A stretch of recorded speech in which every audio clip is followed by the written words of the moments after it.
Hi, welcome back to ABRSM Grade 8 2021A Question 1. How to complete a Trio Sonata Part 2.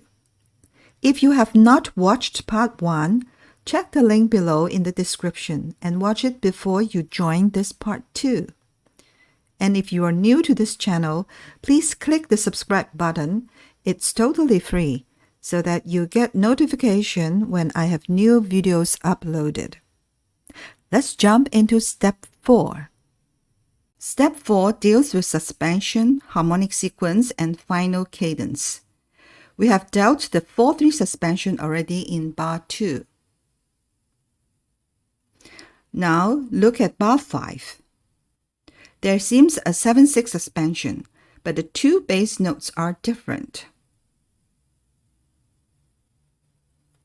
So we count the 7th note from the bass, which is a D in oboe 1. Before the 7th note resolves downward by step, it moves up as a decorated resolution before the C sharp. So we look at the first quaver in the bass again, the E, G sharp, B, D. So we need the third of the chord, which is a G sharp in oboe 2. When we come to the second quaver in the bass, since it changes to the third of the chord, so the oboe 2 has to change also, otherwise we will have two leading notes here. So E, G sharp, B, we have an E in oboe 1, G sharp in the bass, so we need the B over here. Then resolve to one chord, A, C sharp, E, A, C sharp, and E. In bars 6 and 7, there are also 7/6 suspension. Beat 1 and 2, 3 and 4 looks the same. Slightly change in the beginning of bar 7, but as we look at the rhythmic pattern, they are still the same. So let's look at the 7th note from the chord. D, on top there will be a C sharp, which is the 7th degree from the bass, and this 7th note is prepared from bar 5. The 7th note resolves downwards by step. So these are all given. The F sharp is given in oboe 1. So we assume that this is the clue for the rest of the bar and also the sequence later on. As we come to beat 3, on top of this E, we need a 7th note, which is a D. So it is good to just continue because the previous D acts as a preparation for this 7th note, and then resolve downwards by step. So similarly, we can do the same thing in bar 7. The 7th note on top of this F sharp is a E, and resolve downwards by step. So we can make a decision to make a sequence here. And of course, the oboe 1 can do the same thing.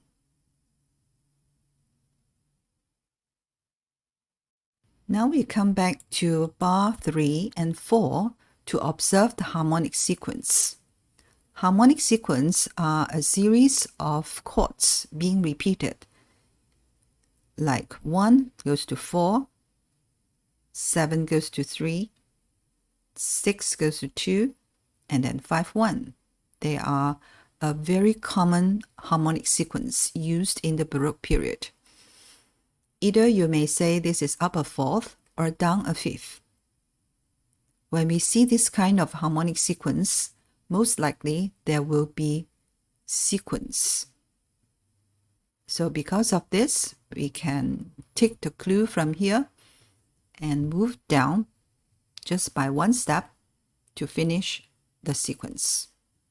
Most likely, there will be another sequence in oboe 1, but we'll look at it later. So we have observed the suspension, the harmonic sequence, and now let's look at the final cadence. The final cadence is modulated to E major. We have the 5 chord B, D sharp, and then we need an F sharp on top.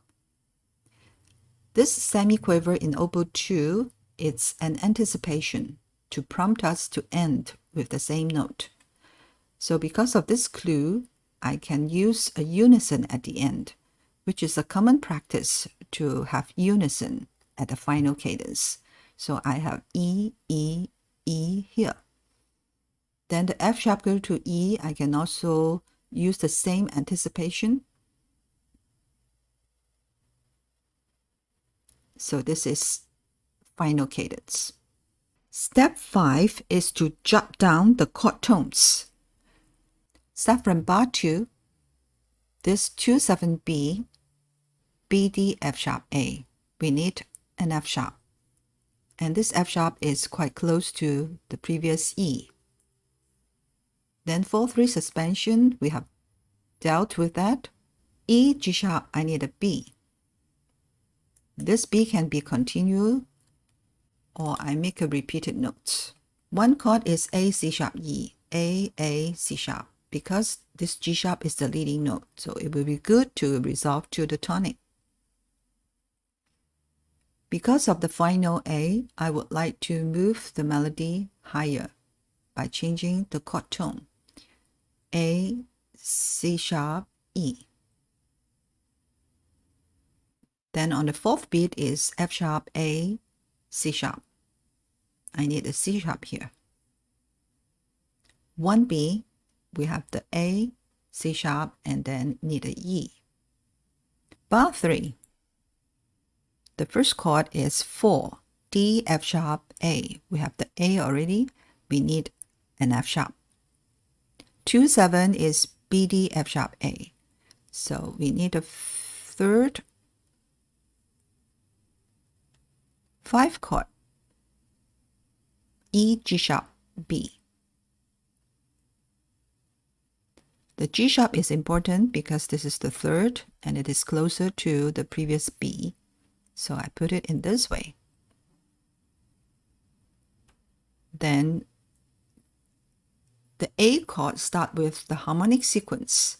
So I will try to think of another sequence in oboe 1. This is a 1-7 chord, so the G sharp is important. So put it near the previous G sharp. Then the 4-7, we need a D, F sharp, A, C sharp. The C sharp is already given, so I need an F sharp. 7-7, G sharp, B, D, F sharp. The F sharp is the 7th note, so I put it on top. 3-7, C sharp, E, G sharp, B. So the B is already here in oboe 2, so I will just put the E in oboe 1. So you can see here are repeated G sharp, repeated F sharp, repeated E. Maybe later on we can make a sequence. But right now let's move on. We have finished bar 5 already. Let's go to bar 6. Just now we mentioned about the sequence and also another sequence on top, which is the oboe 1. And in bar 8, we can put the dots in chord 1, second quaver, A, C sharp, E, because I want to fill in the gap. And as we have the 5 chord here, remember to put in the third, which is the leading note, E, E, G sharp. Then finally, the G sharp has to resolve to A, which is closer. All right, we have done the rest of bar 8 and 9. We'll move on and look at step 6. In step 5, we have jotted down the chord tones. And now, step 6, we can join the dots by filling in non-chord tones like passing notes, auxiliary note, etc. So from F sharp to B, we can join passing notes over here. And 2 Bs we can join with a lower auxiliary. C and E we can add passing note. A and C sharp, we can add passing notes. And then at the end here, now I observe the last crotchet beat here in oboe 1. I want to imitate. So I will change the E to A. So this one looks like the pattern here. In bar 3, I can join with a passing note between the F sharp and D, but I won't join another C sharp here because I don't want the oboe 1 and 2 works the same rhythm, and the C sharp seems a little bit clash with the B. So just put a crotchet B here. Then in oboe 1, start from bar 3 to 4, you can see now I can make a sequence. Each time, one step down. And this by step movement follow the pattern in beat 1. So you can see all works. And also I have checked vertically with the chord tones, and everything sounds good. This D and D, I just circle it and observe this is doubling the third of 2B, but it is fine. 2B always double the third. Now we finish the second line. Let's move on to bar 6 towards the end. We have finished bar 6 already and confirm the sequence in oboe 1, oboe 2. And finally, just add a little bit passing note or the chord tone over here to make it like the rhythm pattern in bar 7 and also the oboe part in bar 8. So we are done. So as we go to step 7, this is the final check, both horizontally and vertically. And also this is time of listening. I used MuseScore to type out the final draft so that you can read it clearly and listen to the 3 different parts simultaneously. The tempo is set slower for us to hear the harmony. Let's listen to it.